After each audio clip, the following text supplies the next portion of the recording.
श्राद्ध मतलब क्या? जो श्रद्धा पूर्वक किया गया कर्म है उसे कहते हैं श्राद्ध। श्राद्ध होना ही चाहिए। जो लोग श्राद्ध नहीं करते हैं, भगवान सूर्य उनके लिए गाली देते हैं, कहते हैं मूर्ख कहीं का नरकगामी है। जो श्राद्ध नहीं करता वो तमिस्र नरक में जाता है, ऐसा सूर्य कहते हैं। सूर्य यहाँ तक कहते हैं कि जो श्राद्ध नहीं करता उसकी पूजा न मैं स्वीकार करता हूँ, न भगवान नारायण स्वीकार करते हैं, और ना ही कोई देवता स्वीकार करते हैं, ना ही उसकी पूजा कोई देवता स्वीकार करता है। वह घोर नरक की यातनाएं उठाता है जो श्राद्ध नहीं करता। इसीलिए आगे क्या कहते हैं भगवान सूर्य की? जो श्राद्ध नहीं करता वो तमिस्र नरक में जाता है और आगे चलकर सूअर की योनि प्राप्त करता है। जिस सूअर की योनि में मनुष्य को मल खाना पड़ता है, वैसी सूअर की योनि प्राप्त होती है जो श्राद्ध कर्म से विमुख होता है। इसीलिए श्राद्ध करना ही चाहिए। अब हर अपने अपने तिथि, अपने अपने वारों के देवता हैं। सोमवार भगवान शिव का माना जाता है, मंगल बुध भी किसी का माना जाता है। वैसे ही तिथियां भी हर अपने अपने देव की मानी जाती है। पहली तिथि अग्निदेव की मानी जाती है, तो द्वितीया ब्रह्मा जी की मानी जाती है, तो तृतीया किसी की मानी जाती है, तृतीया माँ दुर्गा की मानी जाती है, पंचमी नागों की मानी जाती है। इसीलिए नाग पंचमी का आप देखोगे, नाग पंचमी, पंचमी को नाग पंचमी आती है। चतुर्थी भगवान गणेश की मानी जाती है, इसीलिए गणेश चतुर्थी की पूजा होती है। गणेश चतुर्थी को गणेश जी का आवाहन होता है। ऐसे ही 15 तिथियां होती, 15 दिन होते ना, शुक्ल पक्ष और कृष्ण पक्ष, उसमें 15 तिथियां होती है। 15वीं तिथि अर्थात कृष्ण पक्ष की 15वां दिन अमावस्या, वो पितरों को अलॉटेड है। आम अलॉट के ना તમે જે ઘરમાં રહો એને પાર્કિંગ અલોટેડ હોય કે નહીં? નંબર 1, 101, 102, 103 જેનો જેનો ફ્લેટ હોય એની પાર્કિંગ અલોટેડ હોય ને, એવી રીતે आपके सूक्ष्म जगत में भी देवी देवताओं की अपनी अपनी तिथियां, अपने अपने वार निश्चित है। जब आपके पूर्वज मरकर किसी भी योनि में जाते हैं वो पितर कहे जाते हैं। उन पितरों को अमावस्या का दिन अलॉटेड है। इसीलिए अमावस्या को जाने अनजाने आपके रह गए भूले बिसरे समस्त पितरों का श्राद्ध अमावस्या के दिन करना चाहिए। दूसरी चीजें श्राद्ध में क्या ध्यान रखने योग्य है वो हम आपको बता देते हैं। श्राद्ध कर्म करना चाहिए और श्राद्ध में 3 चीजें ज्यादा मुख्य मानी जाती है। सबसे पहले तो देवताओं का जब आप मंत्र उच्चार करते हैं तब आप उस मंत्र के पीछे स्वाहा लगाते हैं।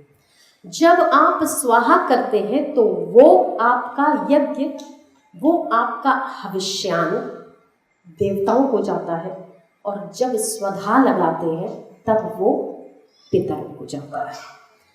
पितरों के लिए आपको स्वधा स्वधा स्वधा 3 बार उच्चारण करना होता है। देवताओं के लिए उनका भाग देने के लिए स्वाहा और पितरों को भाग देने के लिए स्वधा। 3 बार स्वधा करके पितरों को अन्न देना चाहिए। वो पितरों को जल्दी तृप्त करता है।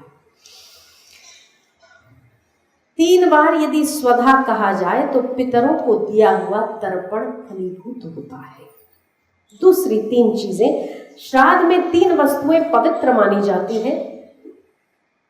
तिल, दोहित्र मतलब बेटी का बेटा, दोहित्र बेटी का बेटा, तिल, और कुताप। कुताप मतलब शाम को सूर्य का ताप जब ढलने लग जाए तब यदि श्राद्ध का कर्म किया जाए, तब यदि तर्पण किया जाए तो वो अक्षय पुण्य देने वाला होता है। तिल जब आप श्राद्ध करते हैं तो आप जो अन्न या जो भी आप दान देते हैं ब्राह्मण को, वो पिशाच ना ले जाए उसके लिए तिल का विधान है। जब आप अपने सामग्री में तिल रखते हैं तो वो तिल पिशाचों से बचाता है आपके पितरों के अन्न को। बेटी का बेटा इसमें श्रेष्ठ माना जाता है पितरों के श्राद्ध करने में। राजा ययाति ऐसे किसी पाप के कारण किसी नीच योनि में पड़े हुए थे, तो उनकी बेटी और उनकी बेटी के बेटे ने उनका उद्धार किया था श्राद्ध कर्म करके। तब से लेके विधान है कि श्राद्ध में बेटी और बेटी का बेटा ज़्यादा महत्वपूर्ण माना जाता है। तो तिल, दोहित्र और कुतप मतलब सूर्य जब ढलने को आए तब श्राद्ध का विधान करना चाहिए। 3 चीजें पवित्र प्रशंसनीय मानी जाती है श्राद्ध में। आप लोग बोर्ड पर लिखना चाहो तो लिख सकते हो, आप लिख लो ताकि बोर्ड पर लिखा जाए। सन्यासी यदि श्राद्ध के दिन भोजन कर ले आपका, तो आप समझो कोई भी कर्म करो या ना करो आपका अक्षय पुण्य होगा और होगा, यदि आपका श्राद्ध किसी सन्यासी ने ग्रहण कर लिया तो। श्राद्ध में 3 गुण पवित्र माने गए हैं, प्रशंसनीय माने गए हैं। पहला है पवित्रता। श्राद्ध कर्म को पवित्रता से पूरा होना चाहिए। कोई भी पशु पक्षी का झूठा ना हो, किसी भी मासिक धर्म में हुई स्त्री का देखा ना हो, किसी भी अपवित्र स्थान में ना हो, मांस मदिरा उसके आसपास ना हो, पवित्र स्थान हो।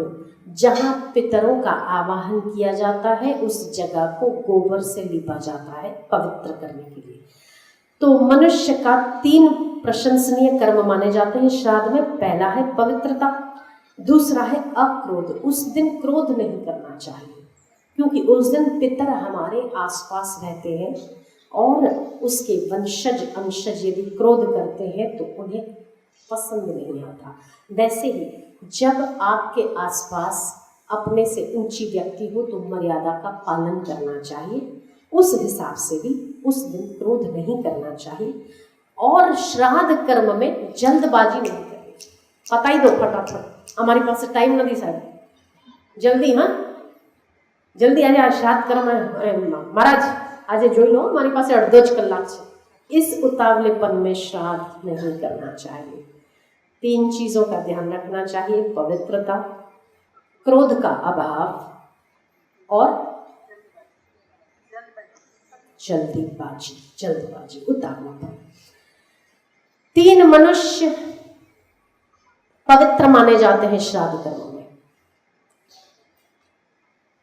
भोजन करते हुए मंत्र बोलने वाला, भोजन करने के पहले यदि जो मंत्रों का उच्चारण करता है वो, परोसते समय जो मंत्र का उच्चारण करता है वो, और जो वेद मंत्र सुनाता है वो।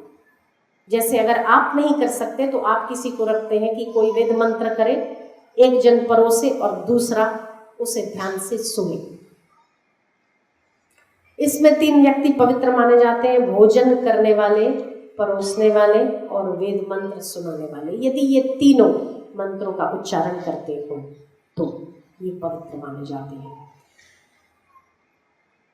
पितरों के लिए दक्षिण दिशा उत्तम मानी जाती है, उनका वास दक्षिण दिशा में होता है, इसलिए दक्षिण दिशा इनके लिए उत्तम मानी जाती है।